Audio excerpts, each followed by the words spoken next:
Have you ever just felt like so fat and then you realize, man, I haven't worked out in 3 days and I'm sitting here and I'm sad. This is the mood I had when I realized Dexter Lawrence requested a trade. I'm gonna have a whole rant about that tomorrow. We're gonna get a 2 video special tomorrow, and 2 videos sublime, double whammy, some might call it. Today though, today and today as well, but like we're going to be reacting to Pete Prisco's 2026 NFL Mock Draft 2.0, leaning heavily on the big fellas. Browns can't pass out another quarterback. I mean, in this class, damn well I'm passing on the quarterback if it's not named Fernando Mendoza. In the first round, of course. I'm ready to rip this to shreds because I think last time I reviewed a Pete Prisco mock draft, it was very, very bad. But the first pick is going to be Fernando Mendoza. I've been hot on the pre-fires, and I'm still 3 for 3. I've pre-fired 3 times in a row, 3 for 3. 100% from the field, baby. Fernando Mendoza, quarterback out of Indiana, goes number one overall. This makes the most sense. The cat agrees too. The cat's under me. She's rubbing her body against my legs. You know why? Because she loves me and because she loves Fernando Mendoza. Who doesn't love Fernando Mendoza? I mean, he's a likable guy. He's an easy guy who keeps on going. Now she's biting the plant. So I'm gonna need her to stop doing that, and I'm gonna have her. For this pick, we'll have Boba here with us. So basically, the thing with Fernando Mendoza is that I think that I think, yeah, see, look how dumb I look. I think he is probably one of the best quarterbacks in this draft class. It is really easy. So, we're going to Fernando Mendoza here. Not going to spend too much time. Mainly because the cat's in my hands and she's going to fucking scratch me. Cat's gone. I'm still here, though. You're stuck with me. So, the Jets go Arva Reese Edge out of Ohio State. This is another pretty easy pick. I think Ohio State really just proved it right this year. I don't even know what the fuck I'm talking about. Always is a good player. He's a good player. He doesn't have the most NFL ready skills. I don't think anybody beside Ruben Bain in the top three edges do. I think David Bailey has bad stiffness. He doesn't look as fluid. Albert Reese just doesn't have like the raw tools, and he doesn't play an edge enough to the point where I feel comfortable with him being a full-time edge, which is what you're taking him for. I don't think he'll be playing a full-time edge in the NFL, but regardless, if you want to play him on edge, he's gonna have a little bit of a learning curve. Even with his crazy physicals, I have the combine numbers right here because I realized he was gonna put Armand St. Thomas in it because I just watched a video of this draft. God was a rough. So we're gonna go Albert Reese here. It makes the most sense, and if you look at him, he ran the most 4.46. That's 0.04 better. Trust me, guys, I can do math. 0.05 better. I feel like I don't know. I feel very sarcastic today. I don't know why. Okay, hold on. Let's get a new energy in here. I like our research. We're gonna move on to the next pick. Next pick won't be as nearly as sarcastic. The Ravens. Fuck. Oh my god, it's been a disaster so far. The Cardinals go Ruben Bain Jr. edge out of Miami. This makes the most sense. I like this a lot. I think with Ruben Bain Jr. is that like you're taking him for his pure violence, and other than the arm lengths, he's a pretty good prospect. No prospect is gonna be completely sound coming out of college. I mean, very few. You've probably seen like the 1 percentile is a completely perfect, flawless prospect. And even though we're all humans, we still have flaws. So even with Ruben Bain here, the arm length is one of his biggest flaws. But he has great power, great passion for the game. I've said this a million times. The passion is absurd. I see it through the tape. I feel like the energy. I feel like the aura radiating through the screen when I'm watching it. So I like it a lot. So we're gonna go Ruben Bain here. Makes sense. The Titans go David Bailey edge out of Texas Tech. David Bailey is honestly a solid pick here. I would prefer Love. I think Bailey isn't great against some of these like bigger tackles. Sometimes he's more of a speed rusher. He can get by you really quickly. His move is elite, but his strength is marginal. He's stiff. He's very stiff. He doesn't move that fluid. If you watch his combine drills, like if you even compare David Bailey to, I don't know, like Albert Reese's combine drills, even Ruben Bain is a perfect example. His pro day. If you look at Ruben Bain versus David Bailey in some of the drills, I think Ruben Bain takes the cake by miles. And that's the whole thing with Bailey, is that he's a speed rusher. I would assume he'd be kind of fluid with the speed because that's his whole game. But like not his whole game, but that's what you're taking for. Like that's why he's most notable for. But with like Bain, he honestly looks just as good with his fluidity, and he looks very stiff.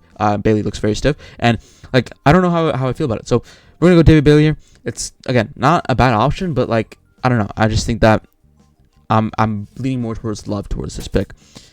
Giants go Sonny Styles, linebacker of Ohio State. This makes a lot of sense, too. I think Sonny Styles would be an awesome fit for this team. I don't think he's the most sound prospect ever. Like I said, I don't think anybody in this draft class is the most sound prospect ever. But regardless, Sonny Styles is good. The team has a vacant hole at linebacker. And even with Dexter Lawrence requesting a trade, there's no defensive tackle I feel ready to take here if they eventually move on for Dexter Lawrence. I think that whole Dexter Lawrence thing is a negotiation tactic, mostly. I think it's like 60% of negotiation tactics, 40% that. But like, I don't know why he would request a trade unless it's for money. Right before a new regime that is looking already more promising than the 10 regimes they've had since Tom Coughlin, right? That's what my thought process is. Like, it just seems like a money tactic more than anything. Like, that's just my thought process. And people saying he's available, I think there has been inquiries before, but that doesn't mean he's 100% getting traded. So I would literally love for them to retain Dexter Lawrence, because if they don't, it's an extra problem for a team that can't really afford extra problems if they want to compete. So because there's already a lot of holes. I wouldn't say linebacker is a gigantic necessity, but like with Sonny Styles on the board, it's a good fit. Like, it's one of the better players available. I'd rather them reach for Sonny Styles than, I don't know, like someone who's has a bunch of uncertainty, which like Jamal McCoy. Like, that's the whole thing. So with Sonny Styles here, like, it makes sense, and I don't want to waste another round pick on another defensive tackle. So like that's the thing. So we're gonna go Sonny Styles here. It's not a bad option, so it makes sense. The Browns go Monroe Fleming, offensive tackle out of Georgia. This makes a lot of sense. This team does need a left tackle. It does make sense. It might be a little bit of a reach, so if they have to second pick, I mean, this is not a bad option. I just think that taking taking here is not a bad option. I think there's definitely a lot more interesting areas they can go here. I think Carl Tate would make a lot more sense, so I don't like the pick here. But like, I guess I can see it happening. The Commanders take Jeremiah Love. I don't really see this happening after the signing of Rachaad White. I really don't. Even though Jeremiah Love is a top 10 prospect in my not top 10, top 3 prospect in my big board when it's said and done. I don't know how I feel about him going here after they've brought in Rachaad White and Jacoby Cross-Merritt. So that's the whole thing. And I don't know how I feel about him being here. I would rather take another player here. If Ruben Bain's available, well, actually, if you look at the top 3 right here, if you use your fucking brain, he's not. None of them are available. So I would prefer Mansour here. I prefer Downs here. Make more sense than taking someone like Jeremiah Love, which they already adjusted free agency. So not a bad evaluation for me here, and a bad pick from them. Saints go Carl Tate, wide receiver out of Ohio State. Carl Tate could have 100% gone to the Commanders too. I'm so used for him going to number 6. So definitely interesting. But if the Saints land Carl Tate, it's going to be a pretty good option next to Chris Olave. So it makes sense. I just think that the Commanders should have just taken him in the first place if he's available. So that's just my opinion. But Carl Tate goes here. Not a bad option. Chiefs go Mansour Lane, corner out of LSU, not a better option. He kind of fits that Trent McDuffie style where he's a little bit smaller, he's a little bit shorter on the measurable side, but he can play aggressively. He's awesome in press coverage. He has awesome technique. That's why he's getting picked top 10, because he has amazing technique. So if you want a good corner here, you take Mansour. I like it. Makes sense. The Ohio State Buckeyes safety Caleb Downs goes. You saw that save there. He goes 10th overall to the Bengals. So yeah, with Downs available, this makes a lot of sense. A high tackling guy, he has a high floor as a tackler. It makes sense. I just think that it's the best player available here. I think he's my favorite player in this draft class. So we're gonna go Caleb Downs here. It makes the most sense. The Dolphins go Jamal McCoy, corner out of Tennessee. This also makes a lot of fucking sense. Jamal McCoy, even though it is an injury-prone player, it tested really good. So it's not a bad option. I think Dylan Thielen is 100% in play. I think even Jordan Tyson or Mekhi Lemon's 100% in play too. Mekhi Lemon can fill that Jalen Waddle role, so it's not a bad option to take McCoy, especially the hype he's getting now because of his pro day. So Jamal McCoy is not a bad option whatsoever. So this is what I assumed happened. I'm going to look up the combine stats, but while that's loading, because my computer is as slow as a potato, R. Mason Thomas goes here.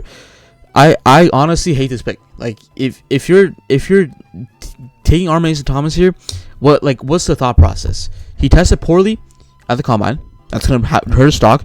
He was primarily a speed rusher, ran 4.68. I just had the stats up, but my computer crashed blue screen, so I lost all that. But regardless, R. Mason Thomas just is undersized. He is primarily a speed rusher. He tested outside the top 10 in the speed rushing categories for the combine. What's the whole hold up there? I just don't like it. Like, it's just a bad pick. And even if you like it, if this is a your guy type of pick, I like Derek Moore so much, I'm never gonna have him going number 12. Because you know why? Organizations don't have him go number 12. That's the whole thing. If you like R. Mason Thomas, like, I don't know. I just don't think so. I would rather them reach for Avion Trout. Hell, I'd rather them reach for fucking Mekhi Lemon. Like, that makes more sense than R. Mason Thomas, even though they historically go for these edge rushers. It just makes more sense for them to go better players at a different team, regardless if it's a positional need. And you listen to him at D line, he's more of an edge. He's 241. He's not gonna play the interior. Let's use our brains here. So don't dislike it. Don't dislike it. I despise it. This is probably the worst pick of the mock draft, and probably will be the worst pick. The Rams go Spencer Fon, offensive tackle out of Utah. I think with Maui Noah available, there's no way they don't go Maui Noah. This is a terrible pick. Moving on. The Ravens go Francis Manoa. Good swing tackle opportunity. Declan Doyle uses these swing tackles. I think Spencer Fowler is just a better fit for this team because he can play literally anywhere you want him to versus Mino, who's more limited to tackle or guard. But regardless, it's not a bad pick. It's the best lineman in the draft. Not a bad option to take him. The Bucks take Akeem Esther edge out of Miami, Florida. Wow, he actually made the right pick and to take Keldrick Folk. This makes a lot of sense. Like, I actually like this.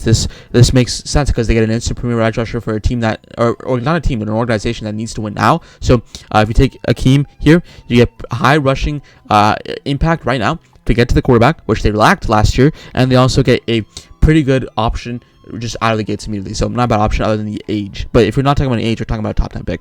Just like Jordan Tyson, wide receiver out of ASU. This is an interesting pick. I've mocked this in the past previously with the whole injury concern, how Aaron Glenn is already under the hot seat after it's been a year, which I just find completely crazy. I think we just need to give him a second because it's the Jets, guys. So just give him a second because he needs to get acclimated to the Jets system. Like, come on, let's be real here. I know he's his own quarterback or own coach, but he runs his own system. But like, let's chill on the hate a little bit. Like, why don't we give someone else some more time? Like, that's my whole philosophy. But if you take Jordan Tyson here, it's not a bad option. I just think that he might want to start getting someone who can impact him now. It might be a better fit for this team because McCollum won't be a bad fit. You can play him in the slot and play primarily in the slot because you already have your big X wide receiver and Garrett Wilson. I'm not saying Jordan Tyson's duties won't be fulfilled here, but like, maybe you take McCollum and a more consistent receiver. I don't know. That's just my opinion, but if you take Jordan Tyson here, I'm not going to harp on it. It's another weapon for Geno Smith. So let's take Vic Ioane, interior offensive line out of Penn State. This makes no fucking sense. This makes no sense whatsoever. The guard position is fine. If you're going to take an offensive lineman, take a tackle, specifically a blindside tackle because Jared Goff throws right-handed. So this makes no sense. I don't like it at all. The Vikings take Peter Woods, another non-miss. After letting go Jonathan Allen Hargrave, like, this makes so much more sense. I like Peter Woods. He has tremendous upside. He's a real good blocker. The only reason he's going so far down is because his numbers were down this year. Other than that, he's a solid prospect. Like, I think he'll be awesome. Panthers go Kenyon City, tight end out of Oregon. I like Kenyon City a lot. He is a very, very good player. I think that the effort for blocking isn't bad. Like, there's effort for blocking when I've watched on tape. A lot of people say there isn't effort, but I think there is. Like, there's not effort 100% of the time, but there is effort. So if we keep on teaching him to bring that effort, he'll be good. He's an amazing wide receiver threat too, in terms of receiving the ball and actually running with it. So that's another plus for him. And he's also just a big mismatch for some linebackers. So if a linebacker is tasked to get Kansas City, they might just get dusted completely, and it's a free 40 yards, maybe even touchdown. So not a bad option to take Kansas City here. I like it a lot. Makes sense.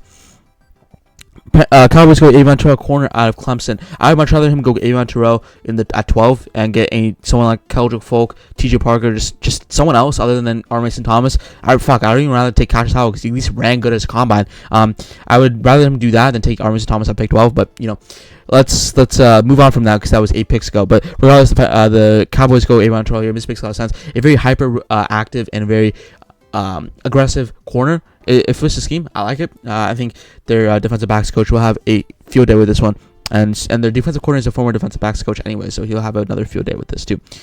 Steelers go Manuel Pregnon, interior offensive line out of Oregon. I like Manuel Pregnon, I really do. The only thing that really concerns me is his age, but he has produced at 2 good programs at USC and Oregon. So if you take Manuel Pregnon, it's another good pick. He's a little bit an older prospect. He's really better at the run stopping than he is the pass blocking, but again, he can be an instant high floor guard for you. Not a bad option. This team has a real vacancy at guard, so rather than reach for a guard than take a developmental tackle. Chargers go Caleb Banks, defensive lineman out of Florida. After his broken foot, I don't think there's any way I'm touching with the 5-foot pole during the first round. Not a good pick.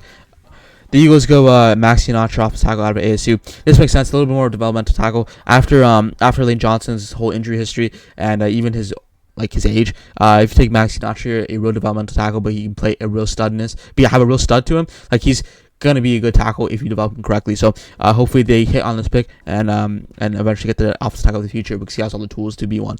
The Browns go Ty Simpson, quarterback out of Alabama. This is not a good pick for me. I just think this team has much more needs. After taking Modern Feeling, I would like a wide receiver. They did not address that in free agency whatsoever. I would like another wide receiver than taking Ty Simpson. Maybe you can trade back up and give some more capital to get Ty Simpson later. Jump up to 32 past the Cardinals and Jets, which are the main teams of risk of taking Ty Simpson that early. So that would make more sense for me. But if we take Ty Simpson, I guess it's a good quarterback in the future. He doesn't have to start immediately. be. I just don't like it here. I think this team has much more needs, and I would rather them draft for those needs than thrust Ty Simpson in. It's like, say like he blows you away at training camp, he comes in, and what if the receiving options are so bad that he just crumbles? Like, then what are you gonna say now? Oh fuck, I'm cooked. Like, no, I'd rather that not happen. The Bears go Blake Miller, offensive tackle out of Clemson. All right, I like Blake Miller, but like I just don't think this makes any sense for this team. Like, let's be realistic. They already addressed offensive tackle in free agency. I think they would have to take a offensive tackle later on the round if they really wanted to. This team has much more needs on the defensive line, safety, and linebacker position, mainly the run stopping. So I would prefer taking Blake Miller's going to a different team just altogether. So if you take Blake Miller here, it's a reach and it's not a good pick. I think this team has too much holes to avoid in the safety position and in the defensive line. So another bad pick. The Bills go Malachi Lawrence, linebacker, primarily edge out of UCF. I don't dislike Malachi Lawrence. I think this is his range for me. I think he starts at pick 26, maybe pick 25, and goes down all the way to, like, I don't know, pick 50. So not a bad option to take Malachi Lawrence here. He's really good. He can get to the quarterback. He's really strong. He tested really well at the combine. That's why he's getting a bunch of first round buzz now. So don't dislike Malachi Lawrence as a prospect. Not a bad option for the Bills to get some more pressure down. 49ers go Caden Proctor off the tackle out of Alabama. Not a bad option. I think this is one of the few good picks he's gotten. So if you take Caden Proctor, you get a real high floor tackle. Not high floor, actually. He's more of a developmental tackle. And I think with Trent Williams, who is starting to become a little bit more likely that he's not going to be a 49er long term, probably not even playing the NFL long term because of his age. They're probably going to have to build that tackle area, and what better than another behemoth? So this is not a bad option, but this mock draft has not been taken very well by me. Texas go Cam McDonald, defensive lineman out of Ohio State. More youth into that room. I like this a lot. I usually mock this too. If Cam McDonald falls here, it's a real high plugging nose tackle for them, and really good at the run stopping fast at Ohio State. I think you can translate that to the NFL. Solid prospect. Chiefs take Mekhi Lemon, wide receiver out of USC. This, honestly, if the Chiefs land Mekhi Lemon, prop it up. I mean, Jesus Christ, that is an amazing pick if they find a way to get him. I like Mekhi Lemon a lot as a prospect. I think he can be good. I think the only thing that really concerns me is, again, his physical abilities, his explosiveness and acceleration isn't that great. But like the archetype with this type of receiver usually does well in the NFL. So I will bank on that. So if you go Mekhi Lemon here, makes sense. I like it a lot. Mekhi Lemon goes here. The Dolphins take Dylan Thiemann, a safety out of Oregon. If the Dolphins land Dylan Thiemann and Jamal McCoy, I would not hate that at all. This is an amazing pick. Dylan Thiemann is a top 10 player in the class for me. He has crazy good turnover ability. I love it. So if you go Dylan Thiemann here, you get another high floor / bunch of upside with the safety here. Yeah, I don't really see him like failing that hard in the NFL. Like, I love him as a prospect. So if you go Dylan Thiemann here, makes sense. I like it a lot. The Patriots go Zion Young, edge out of Missouri. Makes sense. He honestly had a decent season at Missouri. The only problem is he got a DUI, but a lot of pass rushing and good defensive line rush. After losing Caleb Von Chase on, not a bad option to build up that the edge group and eventually build up them. The Seahawks go Cassius Howell, edge out of Texas A&M. I know they don't have a lot of needs. I mean, other than like a more of a rotational edge rusher and secondary. Secondary is a big need after losing Kobe Bryant and Reek Woolen. So I'd rather them go there. I'd rather them go for Colton Hood or Brandon Cisse than take Cassius Howell here. I think Cassius Howell's arm length is too bad for me to take in the first round. I wouldn't mind taking a second round shot on him, but in the first round I think he's a little bit bad. He can really win. Like, he's not a bad football player. His arm length is just historically short, and that just doesn't sit well with me. So if we take Cassius Howell here, like it's not like he's not going to be a terrible player, but I just don't think like he will find that much success in the NFL just because of his arm length. So that's my whole spiel about him. If you watch my videos regularly, you know I don't really love Cassius Howell. But regardless, that's the end of the mock draft. This was to sum it up, terrible mock draft. I can't even lie. I think by far the worst pick here. Let's just give him the pick of shame. I'm going to zoom in on this when I'm editing this. Look at this shit. I mean, genuinely, like, what am I supposed to say to this? I can go on and on about how terrible this pick is. You want me to go on and on? Sub to my Twitch channel at Capital Chair with 2 R's. We're going to be doing scouting reports. We're going to be playing some games. We're going to have a great time. Didn't stream today because I came home late today. But regardless, we're going to be streaming a lot. So go sub up, baby. We'll see you guys in the next one. Peace out. Thank you for watching.